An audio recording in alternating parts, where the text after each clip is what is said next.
Good morning, good afternoon, good evening. Welcome to BWTM Sports. We have with us in the house world-class trainer and friend to the show, Peter Fury. How are you doing? Yeah, I'm okay, thank you. First of all, congratulations on the fight, obviously, with Hughie Fury. Yes, it's a good domestic fight for Channel 5 TV. A British title fight, so it's a nice comeback fight for Hughie. I know you guys were talking about making a big announcement, and it was being said for a while there was a big announcement being made. How long did you know that you got the title fight with Sam Sexton? I think Mick's been dealing with it with their side, so I think over the past 2 weeks before it was announced or something like this. Fantastic, fantastic. So, in terms of now, you've got the British title fight. Sam Sexton seemed like he was pretty agreeable to the fight. Why do you think that is? I think the same with all fighters. I think it's a good fight for him. It's a good fight for Hughie, and there's a business element of it as well. But look, when all the boxes are ticked, it makes business sense as well as anything else. So. No, that's why the fight's happening, I assume. Okay, and a lot of people so far in the trade are saying, well, Hughie Fury is classes above. They're expecting to win the fight and win the fight well. What are your takes on the fight? Look, that's everybody's got a perception of boxing. That's what makes it a great sport. But for me, this is a British title fight. It's to be taken seriously, and Sam's not being overlooked. Okay, in terms of now the British title, looking back, obviously the Joseph Parker decision didn't go in your way, despite many thinking that Hughie was the uncrowned champion that night.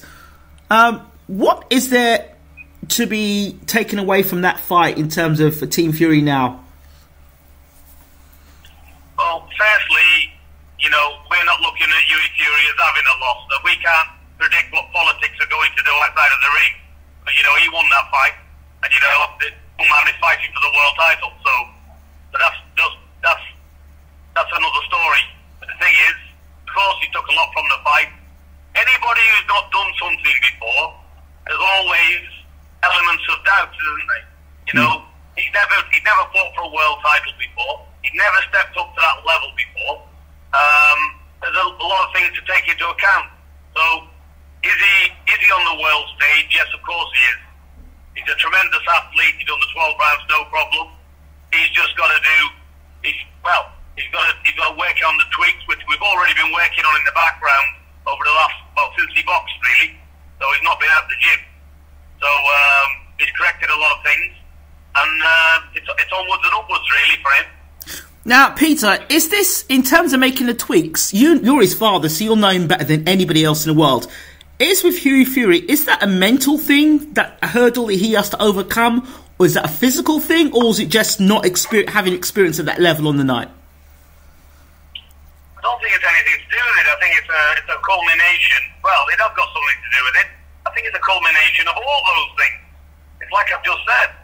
When you get a young fighter that just turned 23 years of age on his days, and this is the higher level he's got to step up, there's a lot of things going on. So it's a mixture of all of that. But look, it's experience, and we're not looking at something he's done wrong here. It's something that he could have done more of, rather than not doing enough. So it's just, it is what it is. It's plain to everybody to see. He's got to do more. He's got to be more aggressive, and he's got to be more. He's got to work more on the offence rather than the defence. It's not rocket science. Now, for you to say that, that's one thing, but of course your son has to deliver. What makes you believe that he can go that step further? I know he did very well in the fight, but what makes you think he's got that extra gear to be able to do what he didn't do in that fight and then go on to become a world champion?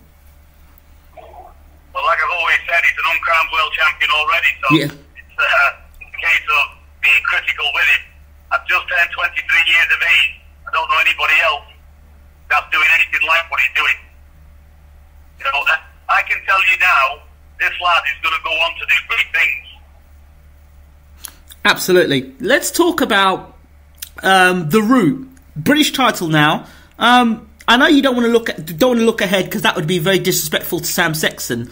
But is it now the Fury route that you're going to go British, Commonwealth, European, or you're going to make a few defences of the British title? What is your mapping now of things in 2018 and for Hughie moving forward? Should he win the British title?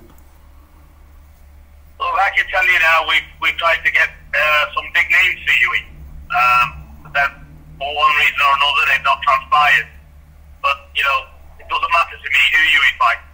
We put him into a world title tomorrow morning. He's training, he's fit, he's ready. So, they're only minute tweaks. He's not on a climb back ladder. You know, this fight's become available. You know, he's took it. It's one of three stroke 4 fights he's going to have this year. So, it's not about dropping down and picking up and laying in and this and that. He's already there. Like I said, he's an uncrowned world champion. So, it's not about the quality of the opponent. It's not about anything. You know, Sam Sexton, he's got a British title. He stepped up to the plate where many hasn't, so full respect to him and their team. So this is just where it's at. Hughie will fight anybody. And I'm happy for him to go and fight with anybody. Sam Sexton, what does he bring to the table as a fighter, in your opinion? He's a British champion, you know, he's a proud fighter, and he's a good solid fighter, you know, it's a good fight for Sam as well. You know, he looks to benefit tenfold out of this fight. I don't see Sam Sexton as having a lost situation here. I think he's up against a world-class athlete, and you know, and when everybody expects you not to do well, that's when you do well. So you've got everything to gain and nothing to lose. So it's a good fight for Sam.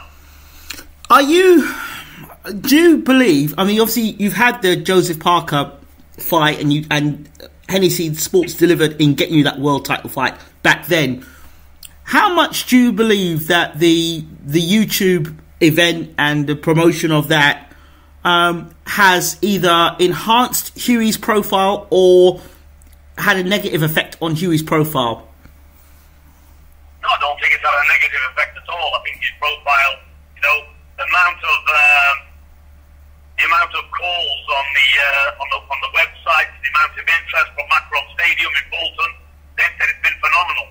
So, you know, there's been a hell of a lot of inquiries. You know, I think it's 3 times more than what it was. So, you know, he can't be doing too bad, can he? Well, that's good to hear from your end of things, because when I spoke to Parker's side of things, they were saying, well, they weren't too impressed with the promotional side of things, and they didn't think it was a positive for them in the way it was promoted. However, for you now, and for Hughie, that's been a positive for you, so that's great to hear. Yeah, sure, look, we're happy enough. Main thing is getting back in the ring, and let's get getting back to where he needs to be as soon as possible. There's not going to be any hanging around. There's no delays. You know, he's ready to step in with anybody. So we're just taking it fight by fight. What was Hughie's approach? Obviously, when he came back to the dressing room to you, and you know things didn't go the way he expected them to go. How's he been subsequently after that, and what's the conversation been between father and son been? It's what it is. Hughie doesn't. He knows there's no point talking after it's done. You know, it is what it is. But look, you got to take the positives from the negatives. He took a lot from the fight. He knows he can't take things for granted. So it's not about he's got to do more. It's simple as that, isn't it? You know, he's got to impress. But no matter what he'd have done on that evening, he wouldn't have won that fight. So we know what politics has gone in the background, which I don't want to go into. So let's just move on. Okay, let's move on. So the British title's there. Do you know anything else about the undercard or anybody else who's going to be fighting on that show at the moment? I know Mick he's working on that at the moment, so they're busy with it. So there's no news on that at the moment. There's no Mick Hennessy putting it together. Okay, as you know, the heavyweight division is alight at the moment. You've got Joshua Parker upon us. What are your thoughts on that fight? I think it's a great fight. I think Parker's going to do a lot better than many people think he's going to do. I think he is a good fighter. You know, he's on a world level, and I think he's going to do better than a lot of people expect. A lot of talk is about Parker's chin versus Joshua's power. Is it as simple as that, or are people just kind of just overlooking some other facts? Look, this is heavyweight boxing. It can all end in a round. It can go any which way. It can be a topsy-turvy fight. Who knows? It depends what each man brings to the table. It's all about the strategies and how they go about it, and if that works on the night. So it's going to be interesting, but it's not going to be a walk in the park fight. Okay. Another tasty fight coming up: Dillian Whyte versus Lucas Browne. Your thoughts on that fight? Yeah, I see Dillian Whyte coming out of that. But, I think he wins later down the stretch. I can see a stoppage there. I just think Dillian's got too much in his arsenal and too much in his tank for Lucas Browne. Interesting. Your thoughts on Dave Allen versus Lenroy Thomas, the rematch? Dave Allen's his own worst enemy, so it just depends what Dave Allen's taking. If he kicks off the licorice all sorts, then he should be all right. Okay, that sounds interesting. Thank you so much for that as well, Peter. Joe Joyce, the development of Joe Joyce. Now they're trying to push him to fight Derek Chisora next. Do you see there's a need to fast track Joe Joyce, or do you think they should hold back on him? No, I think Joe Joyce is ready to be sidetracked. He's one big, awkward, horrible human being in the ring. You know, he's got a nickname and they call him the Juggernaut, and I can see why these bad endless rounds with Huey. I can tell you now, he might not be pretty to watch, but for the opponent on the other end that's in front of him, they've got a nightmare. So for me, he's got a lot of talent in Joe, and I think he deserves to do well. I think the Chisora fight should definitely happen. I think that's a fight. I think that'll be a good fight. I think because Chisora, he is what he is. You stand in front of Chisora, he's giving you a nightmare. So I think that's going to be a hell of a fight. It should be made. The European champion who beat Chisora recently, is that somebody that Hughie Fury would consider looking at? I know you said you'd fight anybody, of course, but what do you think of him? Is he better than advertised, or is he very basic? We know him, Ajit. We had him over for training when he fought Chisora. We had him in camp sparring Hughie for the Parker fight. So we know him quite well. I've had him before in Holland as well. So we know Ajit Cabral very well. Okay. And, we're just looking at whatever Mick puts to the table. We're looking not to mess around this year and get on with it. Daniel Dubois, a guy making a lot of waves in the heavyweight division at the moment. What are your thoughts of him? I think he's a fine young heavyweight. He's young, and he's coming on. He's got a great team behind him. So I think expect some good things from him. I don't think he should be rushed, though. I think he's young, and although people's excited, let's not forget what they done with Deontay Wilder. Yes. You know, they took a lot of criticisms, didn't they? But look where Wilder is now. So no need to rush. If your fighters never go on the hype, never go on public hype. If your fighter's not ready, he's not ready. If I didn't believe Hughie Fury wasn't ready, I'd hold him back. I wouldn't care, because this is their career you've got to think about. So I'm sure they will take the time with him and they'll get the right fight for him.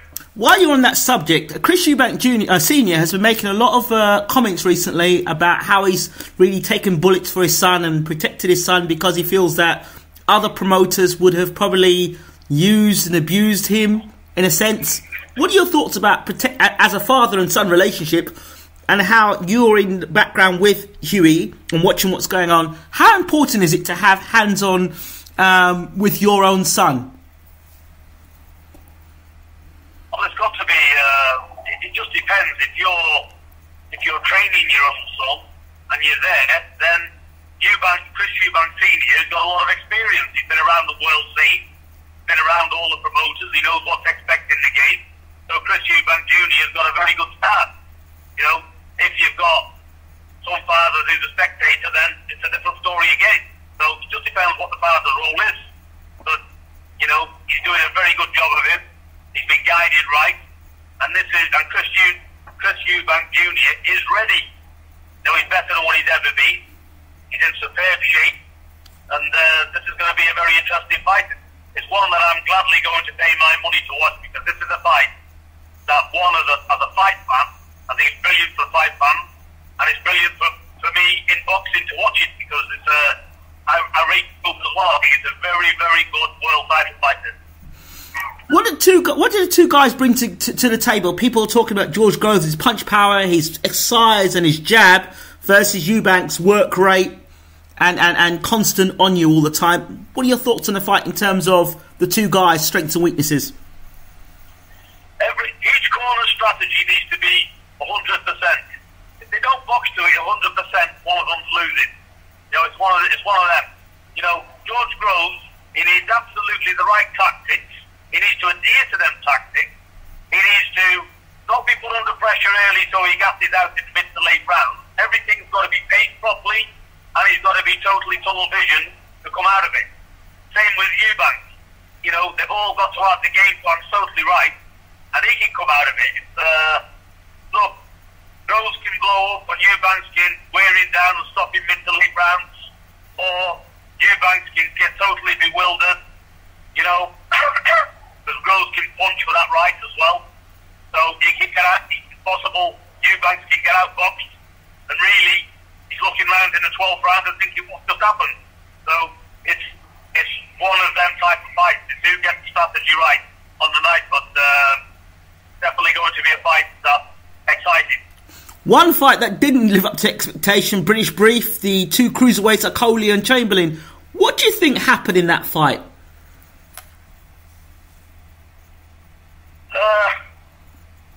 I think both fighters, look, they've got to be good to get in there, and you know they've both tried the best.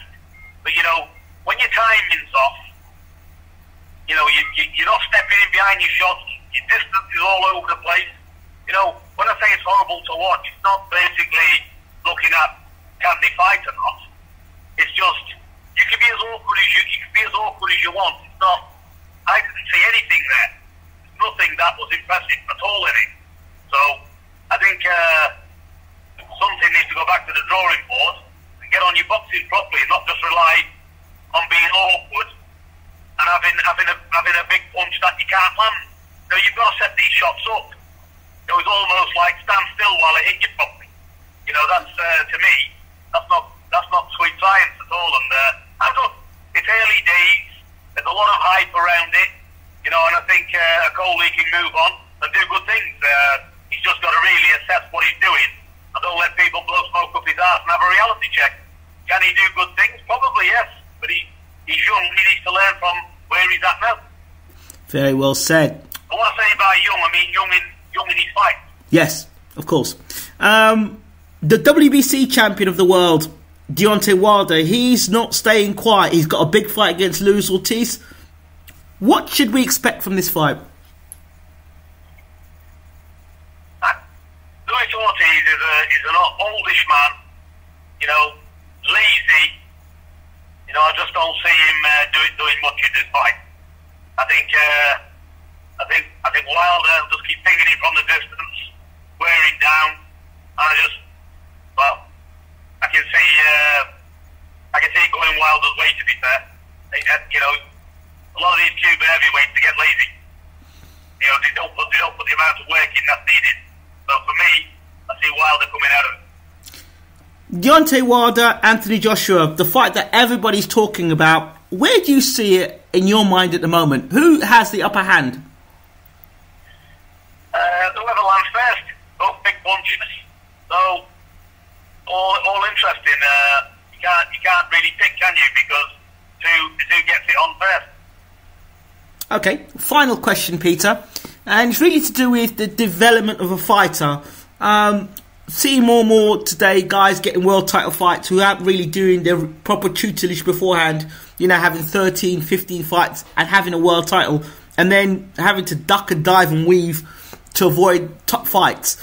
What are your thoughts on this, and how can fighters have less padded records and fight better fights? A young fighter's got to be guided properly. Look, you can't put a young fighter in a world title if you don't 100% know what you're doing. Because that's just refer to Yui. That's say, you know, he wasn't ready and he'd have got blown away in 3 rounds. You know, and he'd have got annihilated in there. you can wreck a young fighter's career. You know, it's like saying you've got a world title shot. I've heard it many times. You've got a world title shot. Even if you get out on your back, you can come again. They're not in the ring taking that punishment. They're not mentally being scarred, are they? They're giving an opinion outside of the ropes. They don't know. A lot of them don't know what they're doing. So, yeah, young fighters can come again, and they can learn from a fight if they're up to that world title. But when you see having world title fights too early and they're getting annihilated, you rarely see them ever fulfill any potential. So you just need guiding properly, that's all. I'm not rushing into things. I have for the sake of a pound note. I have to close on Billy Joe Saunders versus Martin Murray, because Billy Joe Saunders' performance against Lemieux was absolutely sensational. Final word with you, Peter, in terms of Billy Joe Saunders. Just see Billy Joe, he's a world champion, he's a worthy world champion, he's got his act together now, he's a lovely boxer, southpaw, he's a nightmare for anybody. I see Billy Joe in a mega fight against the winner of Triple G, Canelo, and that's where I see his career headed. Peter Fury, have you got anything to say before we end the interview? I think I've said enough. Peter Fury, thank you so much for talking to BWTM Sports. We know you're very busy. We appreciate you. All the best, and enjoy the boxing this weekend. I'm going to be watching all of it. And watch Joe Joyce on Dave UK TV. Oh, yes. So, tune into that tomorrow evening. Well, he's on around 9:30. Is it? I think make sure you tune into it. Peter, I think it's tonight he's fighting. Oh, tonight, sorry, Friday. Yeah. Bloody hell, yeah, it is. So I'm going to be watching that. And I'm Eric, saying that because I had a chat with him yesterday. Okay. So basically, yeah, he boxes this evening, so tune into that one. Absolutely, and for you also, check out Eric McConzo. He's a regular on our show. He's fighting Willie Hutchinson, I believe, on the same show as well. Late replacement he is. He's Willie Hutchinson, I rate him. He's a fine young boxer. Yes. So I had the chance of meeting him in London. We took Huey down sparring. Very nice young man and talented as well. Heavy-handed. So that'll be very interesting. I'm looking forward to seeing him. Okay. Peter, as always, thank you so very much. All the best, Dingo.